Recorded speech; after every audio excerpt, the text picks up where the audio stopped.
குழந்தையா மாதிரி அவர் வந்து ஒரு பிறவி எடுக்க வேண்டியதா போச்சோ, அந்த மாதிரி ஏதோ ஒரு இடத்துல நம்ம பகவான் மேல அன்பை தொலைச்சிட்டு அது ஏதோ ஒரு சிற்றின்பம் காரணமா ஆசை வயப்பட்டதால நம்ம இந்த பூலோகத்துக்கு வந்துட்டோம். ஆனா இது வந்து நம்மளோட ஸ்டாப் கிடையாது இல்லையா?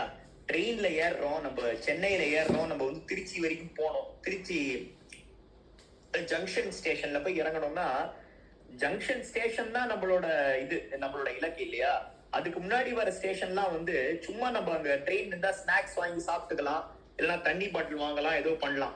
ஆனா நம்ம ஏதாவது ஸ்டேஷன்ல நடுவில் இறங்கிட்டு இல்ல நான் இதுக்கு மேல வரமாட்டேன், திண்டிவனம் தான் என் ஸ்டேஷன், இனிமே நான் இங்கேயே தான் இருப்பேன் ஆயுசுகம், நான் திருச்சிக்கும் போக மாட்டேன், சென்னைக்கும் வர மாட்டேன் அப்படின்னா அது வந்து நியாயமா இருக்காது இல்லையா? அந்த மாதிரி இது வந்து ஒரு டிரான்சிஷன் ஃபேஸ். இந்த உலகம் வந்து இங்க இருக்கிற எல்லாமே நம்மளுக்கு வந்து டெம்பரவரி தான். ஏன்னா நம்ம வந்து இப்போ நம்ம இருக்கிற வீடு, நம்ம இருக்கிற இடம், ஃபார் எக்ஸாம்பிள் நான் வெஸ்ட் மாம்பலத்துல இருக்கேன்னா, இதே பிருந்தாவன் ஸ்ட்ரீட்ல இதே வீட்டுல வந்து ஒரு 75 வருஷத்துக்கு முன்னாடி நீங்க யோசிச்சு பாருங்க, 75 வருஷத்துக்கு முன்னாடி வேற யாரோ இருந்திருப்பான். இதுல இருந்து 75 வருஷம் கழிச்சு யாரு இருக்க போறா? என்னோட சந்ததியர் இருக்கலாம், இல்லைன்னா வேற யாரா இருக்கலாம், இல்லைன்னா இங்கெல்லாம் பில்டிங்கே இல்லாம இந்த ஏரியாலாம் வனாந்தரம் ஆயிடலாம், விலங்குகள் இருக்கலாம் இல்லையா?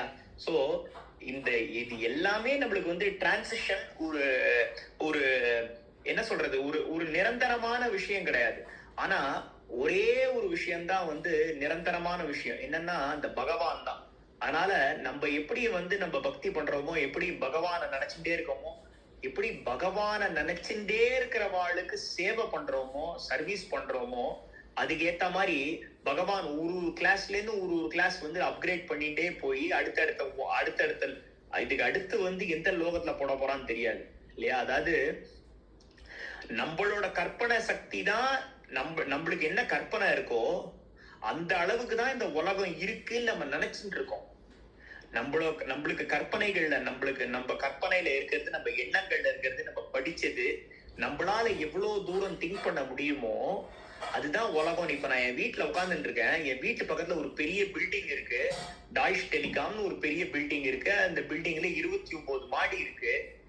நான் வந்து அந்த பில்டிங்கை பார்த்துட்டு அந்த பில்டிங்க்கு அண்ணன்ட எதுவுமே கண்டுக்கு தெரியலங்கிறதால ஜெர்மனியே இந்த டாய்ஷ் டெலிகாம் பில்டிங் வரைக்கும் தான் இருக்கு, இந்த பில்டிங்க்கு அப்புறம் எதுவுமே கிடையாது, சமுத்திரம் தான் இருக்கு அப்படின்னா அது எவ்வளவு பெரிய ஒரு முட்டாள்தனமான ஒரு விஷயமா இருக்கும் இல்லையா?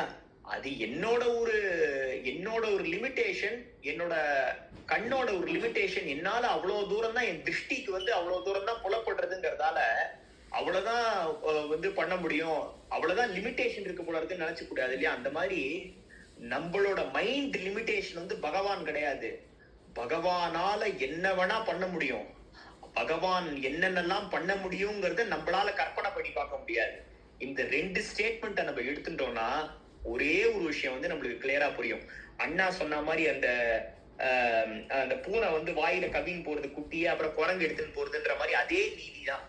நம்ம வந்து பகவான் கிட்ட சரணடைஞ்சிட்டு, ஆச்சாரியன் சரணடைஞ்சிட்டு, நீங்க வந்து என்னை எங்க வேணா கொண்டு போங்கோ, எங்க வேணா பிறவி கொடுங்கோ, ஆனா உள்ளுக்குள்ள உங்களை எப்பயுமே நினைச்சுட்டே இருக்க மாதிரி விடுங்க, அது மட்டும் போறோம். நான் எங்க வேணா பிறக்க தயார், எந்த பிறவி வேணா கொடுங்கோ, எந்த விலங்கு பிறவியா, பசு பட்சி பிறவியா, இல்ல வந்து ஒரு பிச்சைக்காரன் பிறவியா, இல்ல ஒரு அரசனா, இல்ல ஒரு கணக்கு எழுதுறவனா, இல்ல ஒரு சோல்ஜரா, எது வேணா கொடுங்க, எங்க வேணா, எந்த மதத்துல வேணா, எந்த கேஸ்ட்ல வேணா, எந்த ஜாதியில வேணா, எந்த உயிரா வேணா கொடுங்க. ஆனா உங்களை நான் நினைச்சுட்டே இருக்கணும். அந்த அன்பு என் மனசை விட்டு எப்பயுமே போக கூடாது. எப்பயா இருந்தாலும் சத் சங்கத்தோடயே இருக்கணும். சத் சங்கத்துல இருந்தாலும் அந்த சத் சங்கத்துல நாட்டம் மிக்கவனா இருக்கணும்.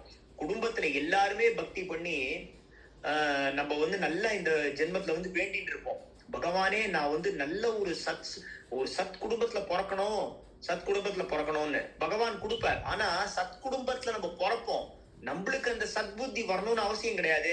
குடும்பத்துல மீதி 4 பேர் உட்காந்து விஷ்ணு சாஸ்திரம் சொல்லிட்டு இருப்பா, நம்ம மட்டும் இழுச்சு போத்தி தூங்கிட்டு அந்த மாதிரி ஒரு மனப்பான்மை இருந்துச்சுன்னா, உன் திருவடியை எப்பயுமே நான் மறக்கவே கூடாது, உன்னை நினைச்சு எப்பயுமே நான் இயங்கிட்டே இருக்கணும், என் மனசுல எப்பயுமே நீ இருக்கணும், என்னோட வாக்குல எப்பயும் உன்னோட நாம இருந்துட்டே இருக்கணுங்கிறத நம்ம நினைச்சுட்டே இருந்தோம்னா, எப்படி மகாபைவா வந்து சொல்றா, பகவத்கீதையில பகவான் சொல்ற, உயிர் பிரிய போற தருணத்துல நீ என்ன நினைக்கிறியோ அதுதான் வந்து உன்னோட அடுத்த பிறவி. நீ வந்து அந்த பரமேஸ்வரனே நினைச்சா பரமேஸ்வரனோட திருவடி அடைஞ்சிருவே அப்படின்னு மகாபெரிவா சொல்ற மாதிரி நம்ம வந்து எப்ப பார்த்தாலும் வந்து நம்மளோட மனசுலயும் வாக்குலயும் நம்ம செய்யற செயல்கள்லயும் அந்த பகவானை நினைச்சுட்டே இருப்போம். ஜெய் ஸ்ரீராம்.